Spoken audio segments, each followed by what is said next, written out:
शुभ वंदन बच्चों।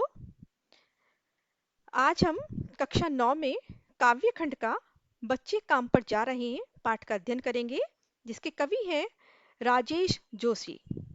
राजेश जोशी का जन्म सन 1946 में मध्य प्रदेश के नरसिंगी जिले में हुआ था। उन्होंने शिक्षा पूरी करने के बाद पत्रकारिता शुरू की और कुछ सालों तक अध्यापन कार्य किया। राजेश जोशी ने कविताओं के अलावा कहानियां, नाटक, लेख और टिप्पणियां भी लिखी हैं। तो इन्हीं की ये कविता है जिसका नाम है बच्चे काम पर जा रहे हैं।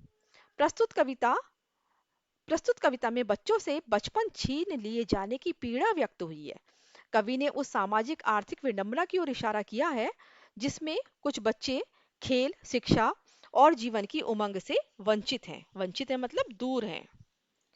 तो इस तरह की इस तरह के बच्चों के बारे में इन्होंने यहाँ जिक्र किया है जिसका नाम है बच्चे काम पर जा रहे हैं। जैसा कि नाम से ही पता चल रहा है, छोटे छोटे बच्चे जिनके खेलने और खाने की उम्र है और पढ़ने की उम्र है, वो बच्चे काम करने जा रहे हैं।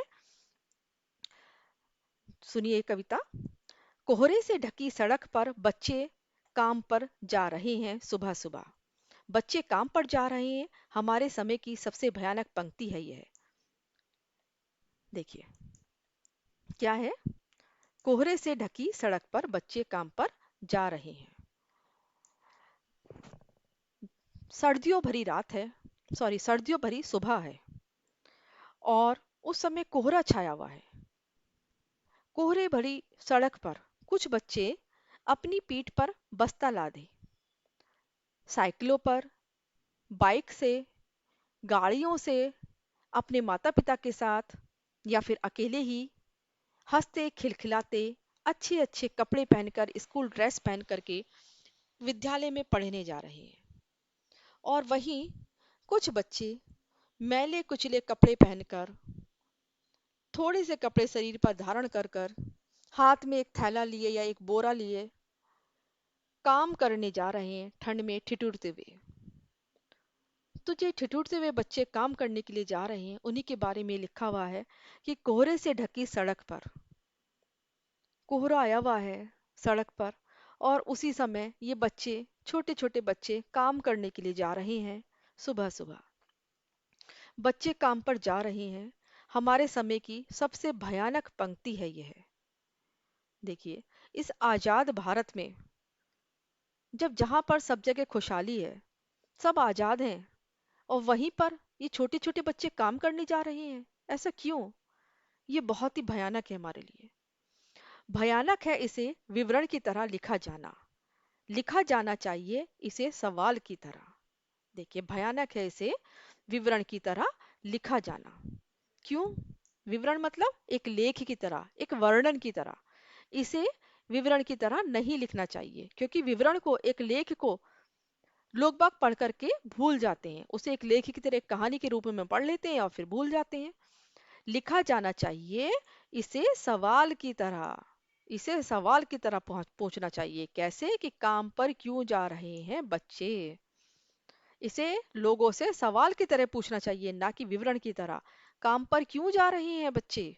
अगर हम सवाल की तरह पूछेंगे तो उत्तर की अपेक्षा रहती है, हमारे दिमाग में उसका उत्तर कौन देता है। और अगर हम विवरण की तरह पूछेंगे तो फिर हम उसे पढ़ेंगे और भूल जाएंगे। इसलिए इसको एक सवाल की तरह पूछा जाना चाहिए। क्या अंतरिक्ष में गिर गई हैं सारी गेंदें? क्या दीमकों ने खा लिया है सारी रंग बिरंगी किताबों को? क्या काले पहाड़ के नीचे दब गए हैं सारे खिलौने? क्या किसी भूकंप में ढह गई हैं सारे मदरसों की इमारतें? क्या सारे मैदान, सारे बगीचे और घरों के आंगन खत्म हो गए हैं एकाएक? देखिए, क्या अंतरिक्ष में गिर गई हैं सारी गेंदें? गेंदें जिनसे बच्चे खेलते हैं, क्या वो अंतरिक्ष में चली गई हैं, यानी यहाँ से खत्म हो गई हैं? क्या दीमकों ने खा लिया है उन रंग बिरंगी किताबों को, जिन रंग बिरंगी किताबों को बच्चे पढ़ते हैं, पढ़ के ज्ञान प्राप्त करते हैं? क्या वो खत्म हो गई हैं, नष्ट हो गई हैं, दीमकों ने खा लिया है उन्हें?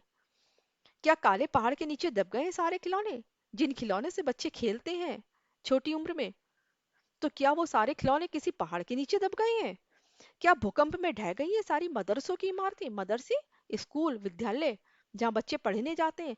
तो क्या वो किसी भूकंप में खत्म हो गए हैं, नष्ट हो गए हैं? क्या सारे मैदान, सारे बगीचे और घर के आंगन खत्म हो गए एकाएक? क्या सारे मैदान, मैदान जहाँ बच्चे खेलते हैं, शोर करते हैं, खेलते हैं, मस्ती करते हैं, वो, और सारे बगीचे जहाँ बच्चे घूमते हैं, घरों के आंगन जहाँ बच्चे किलकारियाँ करते हैं, आपस में खेलते हैं, लड़ते हैं, झगड़ते हैं, प्यार करते हैं एक दूसरे से, तो क्या वो सब खत्म हो गए हैं जो इन बच्चों को काम पर जाना पड़ रहा है? तो फिर बचा ही क्या है इस दुनिया में? अगर ये सारी चीजें खत्म हो गई हैं, तो फिर इस दुनिया में क्या बचा है? अगर ना मैदान है, ना रंग बिरंगी किताबें हैं, ना खेल खिलौने हैं, तो फिर क्या बचा है इस दुनिया में? तो ये भी दुनिया एक वीरान है, एक खंडहर की तरह है। कितना भयानक होता अगर ऐसा होता।